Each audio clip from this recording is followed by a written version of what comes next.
So the next speaker should be available online. Is that correct? Tom Selten, Business Development Lead at Lightyear. And the title of his speech will be about clean mobility for everyone, how Lightyear solar car enables you to drive anywhere. Yes, thank you very much. I hope you can hear me well. Yep. Great. My name is Tom Selten. I'm currently in the Netherlands. Wasn't able to come to Milano, but next time I will definitely be there. And we'll be driving with one of the electric buses. Looking forward to. Let me quickly start with our company. So we are building a solar electric vehicle called Lightyear One. But before I tell you about this, I want to quickly jump back to where it actually all started. Why are we building this vehicle, and how did we came here? As you can probably see on the slide, I'm here in the middle of this picture. What you can see here is a solar electric vehicle, which we have been building with a couple of students in 2014. And with this vehicle, it was the world's first solar electric family car. So it's actually a 4-person vehicle, which we drove across Australia during the World Championship of solar electric racing.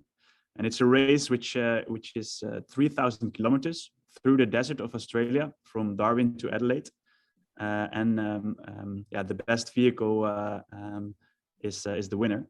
I competed in 2015. We became world champion in 2015, and this was really a really great achievement for our team. We not only became world champion in 2015, also in 2013, also in 2017 and 2019, we became 4-time world champion in solar car racing. And as you can see on this picture, the cars look quite different than cars which we are used to. They're extremely aerodynamic, very large solar array, and drive using an electric powertrain. But the motor of the vehicle is placed inside of the wheel. So you don't have an axis anymore, no gearing system, no drive shaft, no differential. It's really a different kind of vehicle. And one moment which I truly remarked from that time in 2015 was the fact that we drove with 4 persons.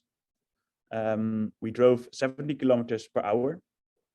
And when driving with this vehicle in Australia at 70 kilometers per hour, our car was still generating electricity. So the car wasn't consuming electricity, it was actually generating electricity. And this was really remarkable for us to be sitting in a vehicle which is driving 70 kilometers per hour and isn't using energy. Instead, it's generating electricity. This is super powerful.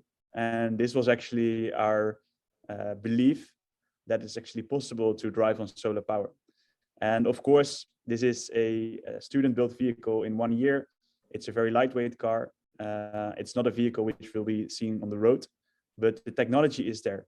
And this was super important for us as engineering students, so that we really understood the difference which this technology could make. Back in 2014, these were some of the headliners. Tesla stocks were hitting a record high at $40 per stock. The Tesla Model S was just launched, but there were also a lot of questions about electric vehicles. There are a lot of headliners saying that electric vehicles are not the future. And I can guarantee you, I think, including myself, it's a pity that we didn't invest in Tesla in 2014, because we all will be millionaires if we did that back in that time. We didn't really see this coming, I think. Really, a lot of people underestimated the power of electric vehicles in 2014. But still, going forward, we still believe that electric cars won't go mainstream until we fix really important problems. And this was also acknowledged by General Motors, but it's acknowledged every major OEM mentioned this. It's really about cost. It's about range. It's about charging. Actually, you need to have a decent charging spot, and the sustainability isn't guaranteed. And this is an article from October 21 about London, where they mentioned that it's really difficult to charge a vehicle using public infrastructure. So this is really becoming an issue in the next decade. And concluding there, we say that still half the cars will be internal combustion engine in 2035. Half of the cars, 50%, which is a lot.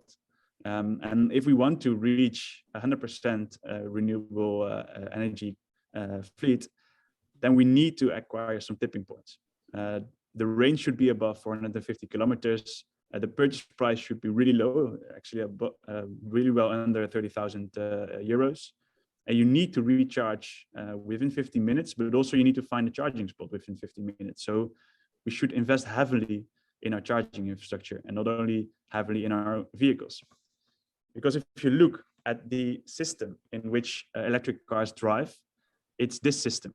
So in order to drive electric, we need to replace on a global scale 1 billion cars towards EVs.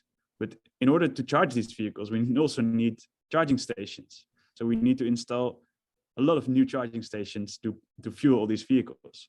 But in order to have these charging stations in place, we need also the transportation of electricity towards these charging stations. So we need to install either a lot of roof panels for solar panels on houses, or we need to upgrade our grids to transport this electricity.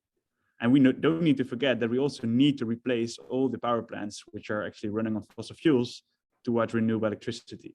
So it's a complete system change. It's not only about the vehicle, it's about the complete system.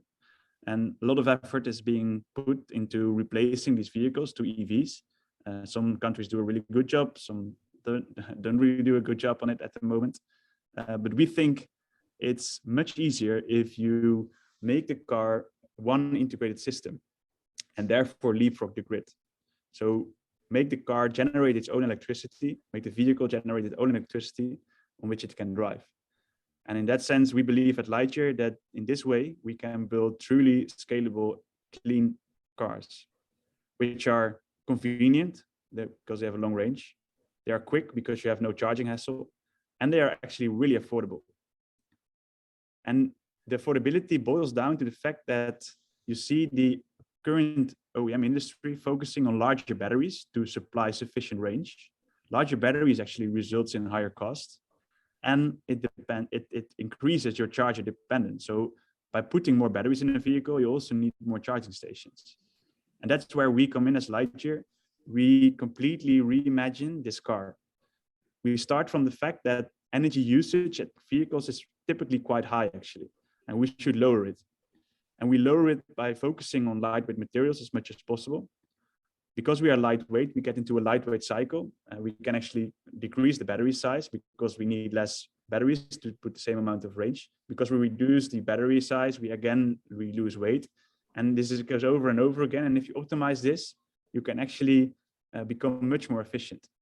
And because we are so efficient, we can actually put the motors in the wheels of the vehicle, which again is much more efficient. So, and then we use the vehicle as a really aerodynamic shape, and we focus on efficiency and not on performance. So our car will not accelerate from 3 seconds to 0 to 100, but it will be much more than this. It will be around 11 seconds. But this is actually what we are used to, because the most of the internal combustion engine cars also do not accelerate in 3 seconds. So it's not needed actually to do it. And then on the other hand, we focus on solar yield. So we increase the size of our panels and we increase the efficiency of the panels. And therefore we can build a self-sustaining vehicle. And efficiency here is key. And I cannot express this most often. It's really the key of electric vehicles, to be as efficient as possible. So you need to be aerodynamic, you need to be lightweight, and you need to have a very high powertrain efficiency. And we really believe that in-wheel motors, the motors put inside of the wheels, are actually the right way forward, because you can reduce the gearbox. You don't need a gearbox anymore. You don't need a transmission anymore in that sense. You don't need the differential. You don't need the drive shaft. So we reduce the amount of parts. We actually reduce therefore the complexity of production as well, which also increases the lifetime of the vehicle and decreases maintenance cost. And one really important aspect which I want to mention here is that efficiency also leads to higher charging speed.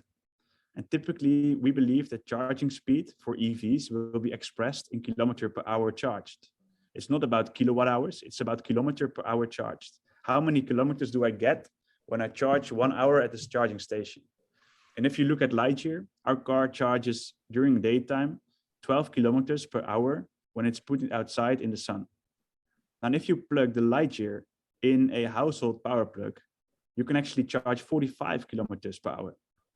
And if you look at our competitor, for example, the Tesla Model S, the Tesla Model S charges 50 kilometers per hour on a charging point.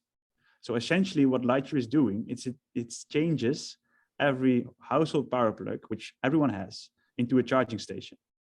And this is extremely scalable because you can not only use household plugs, you can actually also use street lanterns to charge upon. And this is something which actually changes the mindset and changes this perspective of looking at changing towards electric vehicles, because high power charging is quite expensive. And even these charging stations of 22 kilowatt are still quite expensive to install. But what if you can use the charging from street lanterns? Street lanterns are changing from typical light bulbs to LED lighting, so they have excess of power. And you can use this excess of power actually to charge cars. But in order to do that, you need efficient cars. So we really need to look different at this problem in order to scale towards a 100% electric fleet in 2035. And this was my keynote for now. I have much more to tell about Lightyear, but I should stick at the time, I think. Next time, I really want to be in Milan to show you the vehicle and to drive around and to show how powerful solar cars are. Thank you very much.